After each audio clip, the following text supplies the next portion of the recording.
Hi friends, अगर आप हमारे वीडियो को सबसे पहले देखना चाहते हैं तो अभी हमारे चैनल को सब्सक्राइब करें और बेल आइकन दबाएं। ओवैसी का पीएम मोदी पर विवादित बयान। पुलवामा हमले के समय बीफ बिरयानी खाकर सोए थे। जम्मू कश्मीर के पुलवामा में हुए आतंकी हमले के बाद पाकिस्तान के बालाकोट में भारतीय वायुसेना की एयर स्ट्राइक को लेकर विवादित बयान का सिलसिला थमता नजर नहीं आ रहा है। कई राजनीतिक दलों द्वारा इस स्ट्राइक सबूत मांगे जाने के बाद AIMIM के सांसद असदुद्दीन ओवैसी ने प्रधानमंत्री नरेंद्र मोदी और केंद्रीय गृह मंत्री राजनाथ सिंह पर एक बड़ा विवादित बयान दिया है। मोदी सरकार पर सवाल उठाए हुए ओवैसी ने कहा कि जब हिंदुस्तान में RDX दिल्ली के नाक के नीचे से सप्लाई हो रहा था तो तब क्या पीएम मोदी बड़े कप बिरयानी खाकर सो गए थे। ओवैसी एक कार्यक्रम के दौरान मोदी सरकार पर हमला बोल रहे थे। उन्होंने कहा, आप वादा करते हैं कि बालाकोट में हुए हमले के समय 300 मोबाइल एक्टिवेट थे जो बाद में बंद हो गए, लेकिन आपकी नाक के नीचे से हिंदुस्तान में पुलवामा में 50 किलो RDX पहुंच गया। वो आप नहीं देखा। सो गए थे क्या? हो सकता है कि बिरयानी खाकर सो गए थे। क्या बड़े की बिरयानी खाकर डकार मारकर सो गए थे? हमारे यहाँ 40 लोग मर गए, लेकिन उसका कोई हिसाब नहीं है। वहाँ कहते हैं कि हमने बम गिराए, वहाँ 300 सेलफोन थे। जम्मू कश्मीर के पुलवामा में 14 फरवरी को हुए आतंकी हमले में CRPF के 40 से ज़्यादा जवानों की मौत हो गई थी। इस हमले में जैश-ए-मोहम्मद के आत्मघाती हमलावर ने अपनी गाड़ी में 100 किलो से ज़्यादा RDX भरकर सैन्य बलों की बस से टकरा दिया। इसके बाद भारतीय वायुसेना ने पाकिस्तान के बालाकोट में एयर स्ट्राइक किया था। 2019 चुनाव में वोट न देने पर बैंक अकाउंट से 350 रुपये कटने का सच। सोशल मीडिया पर अखबार की एक कटिंग तेजी से शेयर की जा रही है, जिसका शीर्षक है, वोट देने नहीं गए तो बैंक अकाउंट से कटेंगे 350 रुपये।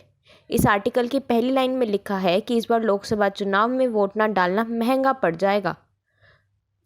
चुनाव आयोग के प्रवक्ता के हवाले से इस खबर में लिखा है कि इस बार जो वोट नहीं डालेगा उसके बैंक अकाउंट से 350 रुपये काटे जाएंगे और जिन वोटर्स के बैंक अकाउंट में 350 रुपये नहीं होंगे उनसे यह पैसा मोबाइल रिचार्ज के वक्त कट जाएगा।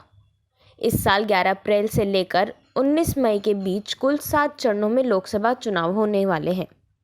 पहले चरण में मतदान को अब ज़्यादा वक्त नहीं रह गया है। ऐसे में सोशल मीडिया के अधिकांश प्लेटफॉर्म्स पर अखबार की इस कटिंग को शेयर किया जा रहा है। 100 से ज़्यादा पाठकों ने BBC की फैक्ट चेक टीम को अखबार की कटिंग भेजी है और इसकी सत्यता जानना चाहिए। हमने पाया है कि कटिंग दिल्ली से प्रकाशित होने वाले दैनिक अखबार नवभारत टाइम्स की है। अखबार में होली के मौके पर इस भ्रामक खबर को प्रकाशित किया गया था।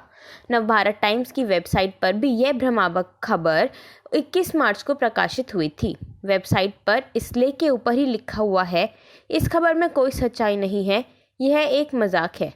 इस वायरल कटिंग में लिखा है, कोई वोटर इस आदेश के लिए कोर्ट में ना जाए। इसको ध्यान में रखते हुए आयोग ने पहले ही कोर्ट से मंजूरी ले ली है। इसके खिलाफ अब याचिका दायर नहीं हो सकती। चुनाव आयोग ने वोटर्स पर जुर्माना लगाने के लिए कोर्ट से कोई मंजूरी नहीं ली है और न ही इस तरह का कोई आवेदन किया गया है। यह सब अखबार द्वारा किया गया मजाक है। अखबार ने होली के दिन कई अन्य भ्रामक खबरें भी छापी थी, जिसमें से 2 के शीर्षक थे, पाकिस्तान ने हाफिज सईद को भारत के हवाले किया, अब दाऊद की बारी, और नीरव माल्य ने धोए थे कुंभ में पाप। हालांकि अखबार ने इन खबरों के अंत में लिखा था कि बुरा न मानो होली है, लेकिन सोशल मीडिया पर जो कटिंग वायरल हो रही है उससे यह वाक्य हटा दिया गया है। पढ़े फैक्ट चेक की सभी कहानियां एक साथ। फैक्ट चेक जाने फर्जी खबरें और दावों का सच। बेगूसराय से चुनाव लड़ेंगे कन्हैया कुमार, बीजेपी के गिरिराज सिंह होंगे सामने।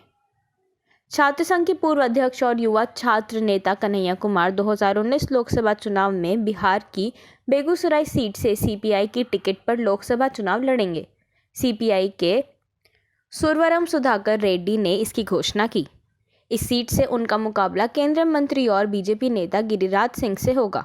नवादा से सांसद गिरिराज सिंह को इस बार बेगूसराय से टिकट दिया गया है। कन्हैया के इस सीट से वाम दलों के संयुक्त उम्मीदवार होने की उम्मीद है। कन्हैया का गिरिराज सिंह के अलावा आरजेडी के संभावित नेता तनवीर हसन से मुकाबला होगा।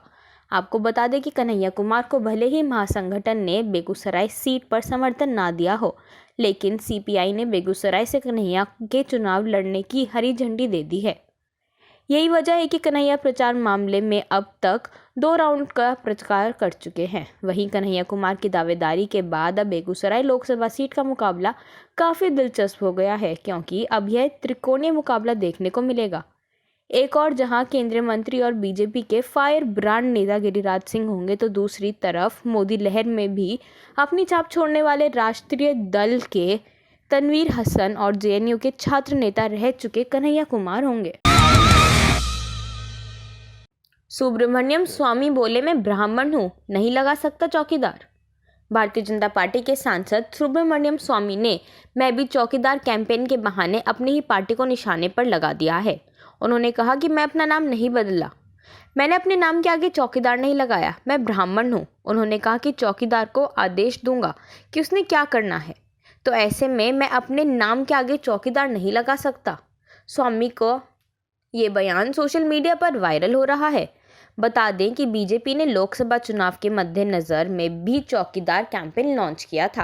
कैंपेन के तहत पीएम मोदी, बीजेपी अध्यक्ष अमित शाह समेत पार्टी के कई नेताओं ने ट्विटर पर अपने नाम के आगे चौकीदार शब्द जोड़ा है। ट्विटर पर पीएम मोदी का नया नाम चौकीदार पीएम मोदी और अमित शाह का नया नाम चौकीदार अमित शाह हो गया है। इस कैंपेन की शुरुआत खुद प्रधानमंत्री नरेंद्र मोदी ने की थी। पीएम मोदी ने कहा था, हर देशवासी जो भ्रष्टाचार, गंदगी और सामाजिक बुराइयों से लड़ रहा है वो चौकीदार है। भारत के विकास के लिए कड़ी मेहनत करने वाला हर व्यक्ति चौकीदार है। आज हर भारतीय कह रहा है हैशटैग मैं भी चौकीदार। इसके बाद ट्विटर पर हैशटैग मैं भी चौकीदार ट्रेंड करने लगा था। स्वामी ने लोकसभा चुनाव से ठीक पहले ऐसा बयान देकर पार्टी को मुश्किल में डाल दिया है। ये कोई पहला मौका नहीं जब बीजेपी सांसद ने अपनी पार्टी पर निशाना साधा हो। इससे पहले शनिवार को उन्होंने पीएम मोदी और वित्त मंत्री अरुण जेटली पर हमला बोला था। उन्होंने दावा किया था कि ना तो प्रधानमंत्री मोदी और ना ही वित्त मंत्री अरुण जेटली को अर्थव्यवस्था की जानकारी है, क्योंकि वे भारत को 5वीं सबसे बड़ी अर्थव्यवस्था बनाना चाहते हैं, जबकि भारत इस सूची में 3रे स्थान पर है। अपनी टिप्पणियों को लेकर अक्सर विवाद पैदा करने वाले स्वामी ने कहा कि मुझे नहीं पता कि हमारे प्रधानमंत्री ये क्यों करते रहते हैं कि 5वीं सबसे बड़ी, क्योंकि अर्थशास्त्र की जानकारी नहीं है उन्हें, और वित्त मंत्री भी अर्थशास्त्र नहीं जानते। हार्वर्ड से अर्थशास्त्र विषय में पीएचडी करने वाले और वहां यह विषय पढ़ाने वाले स्वामी अक्सर जेटली की आलोचना करते रहते हैं।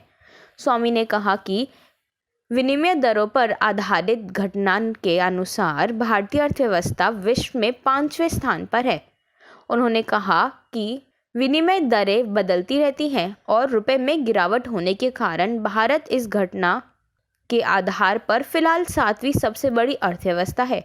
स्वामी ने कहा कि अर्थव्यवस्था के आकार की घटना का सही तरीका क्रय शक्ति क्षमता है और इससे आधार पर भारतीय फिलहाल 3रे स्थान पर है।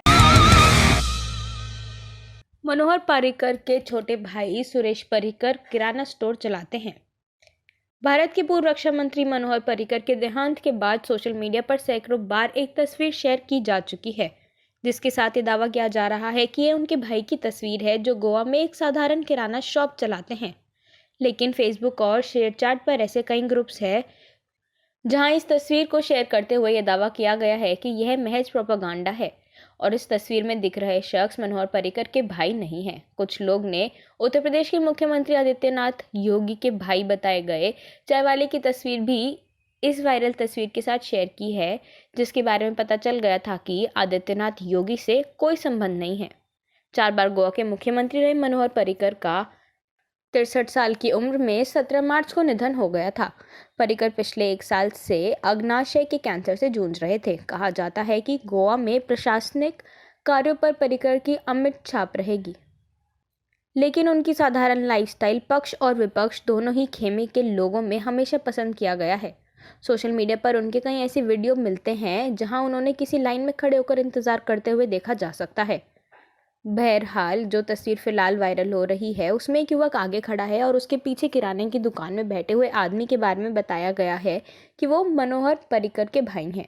दक्षिणपंथी रुझान वाले फेसबुक ग्रुप्स में इस तस्वीर को शेयर करते हुए कांग्रेसी नेताओं के परिवार और बीजेपी नेताओं के परिवार वालों के लाइफस्टाइल की तुलना की गई है। कई लोगों ने तस्वीर के साथ किए गए दावे पर सवाल उठाया है। इनमें से एक यूजर ने लिखा, पर्रिकर बंधुओं का करोड़ों का व्यापार है। 2014 में उनके परिवार के पास 3.5 करोड़ रुपए थे। तस्वीर में कोई मनोहर पर्रिकर का भाई नहीं है। ये लोगों को बेवकूफ़ बनाने का तरीका है। अपनी पड़ताल में हमने इस दावे को सही पाया है। वायरल तस्वीर में जो शख्स किराने की दुकान पर बैठे दिखाई दे रहा है वो गोवा के पूर्व मुख्यमंत्री मनोहर पर्रिकर के छोटे भाई सुरेश पर्रिकर हैं।